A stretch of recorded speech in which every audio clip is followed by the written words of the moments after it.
Cerita kisah pembebas Baitul Maqdis, Salahuddin Al-Ayyubi. Simak sampai akhir, jangan di-skip. Terima kasih. Assalamualaikum warahmatullahi wabarakatuh.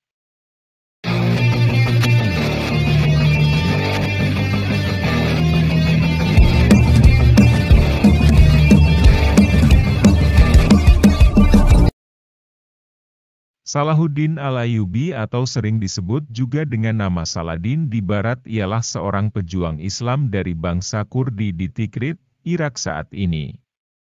La merupakan seorang jenderal perang Islam terkemuka yang mendirikan dinasti Ayyubiyah di Mesir, Suriah, sebagian Yaman, Irak, Makkah, Hijaz, dan Diyarbakar. La terkenal sebagai pejuang sekaligus pemimpin dengan kekuatan militer dan sifat kesatria serta luhur saat berperang melawan tentara salib.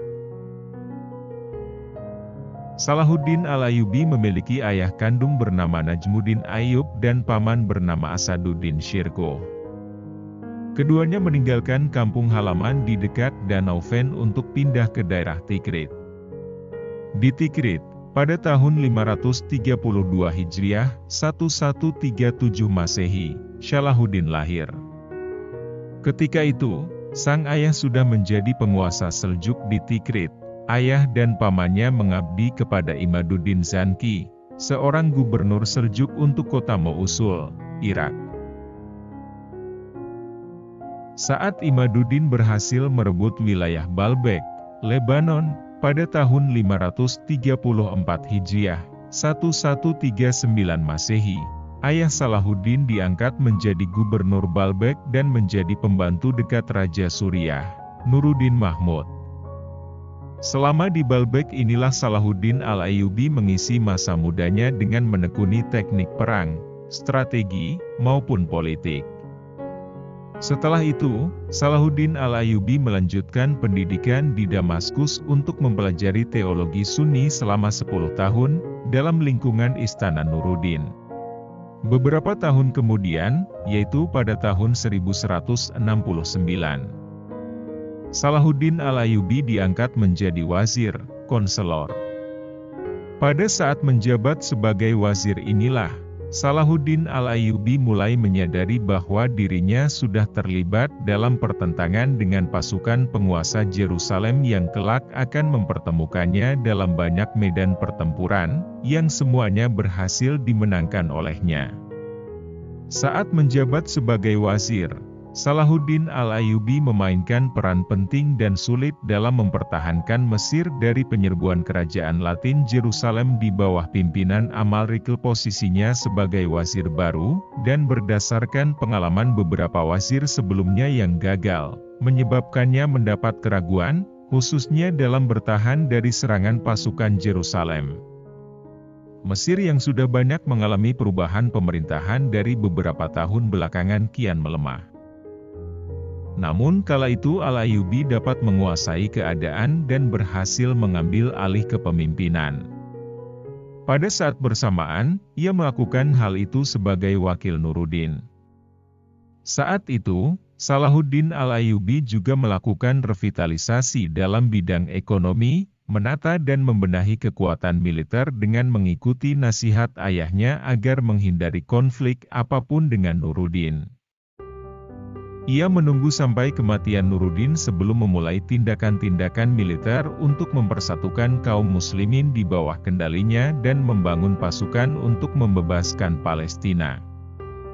Ketika kaum muslimin sudah mampu bersatu dan pasukan sudah berhasil dibangun, maka Salahuddin Al-Ayyubi mulai melakukan penaklukan beberapa wilayah kekuasaan Eropa sebelum pada akhirnya membebaskan Baitul Maqdis. Periodisasi Perang Salib. Perang Salib merupakan perang penting dalam konflik berkepanjangan antara Islam dengan Kristen, Romawi. Perang ini terjadi paling lama dalam sejarah peperangan, yaitu terjadi selama lebih dari 200 tahun dan terjadi dalam beberapa periode. Perang terbesar dan terhebat ialah pada masa periode 1-3, yang menampilkan sosok pahlawan Islam yang luhur dalam membebaskan tanah para nabi, yaitu Salahuddin Al-Ayyubi dalam Perang Salib. Ia merupakan komandan militer Islam tersukses yang berhasil merebut kembali Baitul Maqdis dan mengusir pasukan Romawi kembali ke Eropa. Saat Islam datang ke Arab, ada dua kerajaan besar yang menguasai dunia kala itu, yakni Persia dan Romawi kelak. Dua kerajaan besar tersebut dapat ditaklukkan oleh Islam dan penaklukannya disebutkan dalam nubuah Rasulullah Shallallahu Alaihi Wasallam. Baitul Maqdis masih berada di bawah kekuasaan kerajaan Romawi atau Konstantin. Selama di bawah kekuasaan Romawi, kehidupan masyarakat di Baitul Maqdis tertindas dan tidak mendapatkan hak kebebasan menjalankan agama. Barulah pada era Khalifah Umar bin Khattab radhiyallahu anhu, Baitul Maqdis dapat dibebaskan. Di bawah kekuasaan Khalifah, kedamaian, keamanan, kebebasan menjalankan agama, dan kemakmuran rakyatnya dapat diwujudkan. Ini terjadi dalam beberapa abad lamanya, Baitul Maqdis berada di bawah kendali Islam, dari masa Khalifah Umar bin Khattab radhiyallahu anhu, Bani Umayyah, Bani Abbasiyah, dan Bani Fatimiyah. Sebab-sebab terjadinya Perang Salib. Perang Salib ialah perang yang terjadi antara pasukan Kristen dengan pasukan Islam selama lebih dari 200 tahun, 1095-1291, dan berlanjut hingga periode ke-8. Perang ini sejatinya merupakan penyerangan dari kefanatikan Kristen yang dipimpin oleh Paus. Mereka ingin merebut kota suci Palestina dari tangan kaum muslimin. Perang ini dinamakan Perang Salib karena setiap orang Eropa yang ikut bertempur dalam peperangan ini memakai tanda salib di bahu, lencana, dan panji-panji mereka. Perang ini sejatinya disebabkan oleh beberapa faktor dan dari berbagai sisi, agama, politik, sampai sosial ekonomi. Dalam Ensiklopedi Islam, 2003, disebutkan bahwa perang yang terjadi hampir 2 abad ini timbul karena reaksi orang Kristen terhadap umat Islam yang dianggap sebagai pihak penyerang. Berdasarkan sejarah, sejak tahun 632 sampai meletusnya Perang Salib, beberapa kota penting dan tempat suci umat Kristen dikuasai oleh umat Islam, seperti Suriah, Asia Kecil, Spanyol, dan Sicilia. Menurut Tamim Ansari, 2010, sebab terjadinya Perang Salib ialah karena kerajaan Seljuk menghalang-halangi kaum Kristen untuk beribadah dan memperlakukan mereka sebagai golongan marginal secara semena-mena. Kaum Islam juga disebut-sebut telah menghina mereka dan agama mereka. Hingga kaum Kristen melaporkan hal ini kepada Paus Urbanus II pada tahun 1095. Setelah Paus Urbanus II mendengar laporan tersebut, maka Paus Urbanus II langsung mengumpulkan umat Kristen dan menyampaikan pidato terbuka secara berapi-api di luar sebuah biara Perancis yang disebut Claremont. Dalam pidatonya, Paus Urbanus II mengatakan kepada majelis bangsawan Jerman, Perancis, dan Italia bahwa dunia Kristen sedang dalam bahaya. Paus Urbanus II kemudian menyeru kepada umat Kristen untuk membantu sesama umat Kristen mengusir umat Islam dari Yerusalem dan menyuruh mereka untuk selalu menggunakan salib. Sementara Abu Sudi dalam Islamologi, 2003, menyebut bahwa cikal bakal terjadinya Perang Salib ialah karena kekhawatiran orang Bizantium atas serangan dinasti Seljuk yang ingin menyerang Bizantium yang hendak menguasai pertanian di sana. Sehingga Kaisar Bizantium, yakni Alexius Comnenus meminta bantuan Paus Urbanus II untuk menggerakkan kaum Kristen dalam upaya menghalau kedatangan Seljuk. Paus Urbanus II akhirnya memenuhi permintaan Kaisar Bizantium. Paus Urbanus II kemudian mengumpulkan kaum Kristen untuk bersatu menyerang kaum Islam. Dalam pidatonya, Paus Urbanus II mengobarkan semangat umat Kristen dengan cara menyatakan bahwa dengan mengikuti perang salib maka dosa-dosa yang lalu akan diampuni dan dijamin masuk surga. Selain itu, keluarga pejuang perang salib akan mendapat jaminan hidup dan keselaperiodisasi perang salib.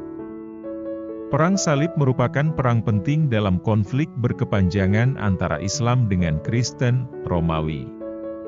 Perang ini terjadi paling lama dalam sejarah peperangan, yaitu terjadi selama lebih dari 200 tahun dan terjadi dalam beberapa periode.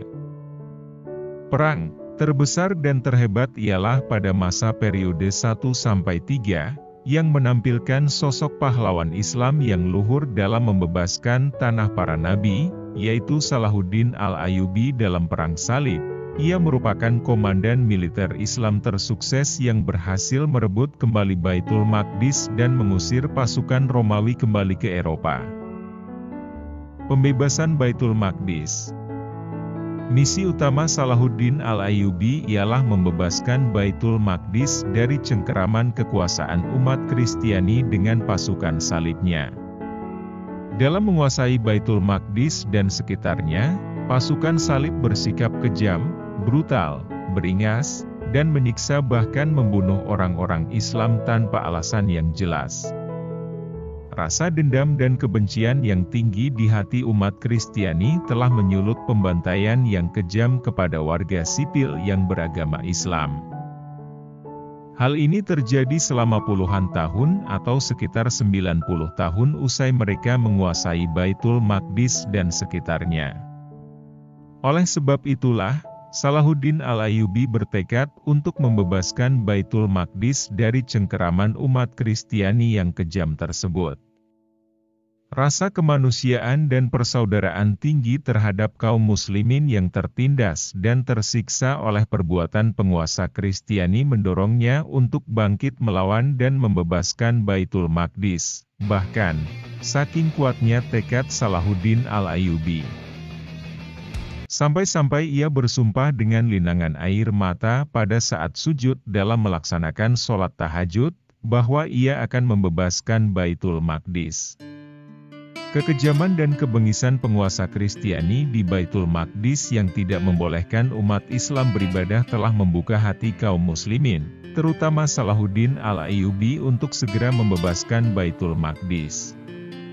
Padahal, sebelumnya, di bawah kekuasaan Islam, kerukunan antar umat beragama dapat berlangsung secara baik. Masing-masing agama bebas menjalankan ibadah secara aman di sana. Keadilan dan kemakmuran betul-betul dirasakan masyarakat. Namun, ketika Baitul Maqdis dikuasai oleh pasukan salib, pemandangan sebaliknya yang penuh kekejaman dan kebrutalan terhadap umat Islam terjadi. Andai saja mereka tidak melakukan pembunuhan dan pembantaian terhadap umat Islam di Baitul Maqdis usai menguasai Baitul Maqdis. Andai saja mereka melanjutkan kepemimpinan secara adil, aman, dan damai, meski itu mustahil terjadi karena setiap kali mereka menaklukkan wilayah kekuasaan Islam dengan peperangan mereka mengabaikan prinsip keadilan, mungkin Salahuddin Al-Ayyubi dan kaum muslimin lainnya tidak akan mengusik kekuasaan mereka. Islam merupakan agama damai dan pembawa rahmat bagi semesta. Setiap kali mereka menaklukkan dan membebaskan suatu wilayah, penguasa muslimin pasti mengutamakan keadilan, keamanan, dan kebebasan memeluk serta menjalankan agama masing-masing bagi setiap warga. Belum pernah tercatat penaklukan oleh pasukan Islam di berbagai wilayah yang tidak membawa kebaikan untuk wilayah yang ditaklukkan. Sebaliknya, Islam membebaskan berbagai wilayah yang sebelumnya dikuasai oleh penguasa kejam sehingga masyarakat sipil merasa senang dengan pembebasan ini.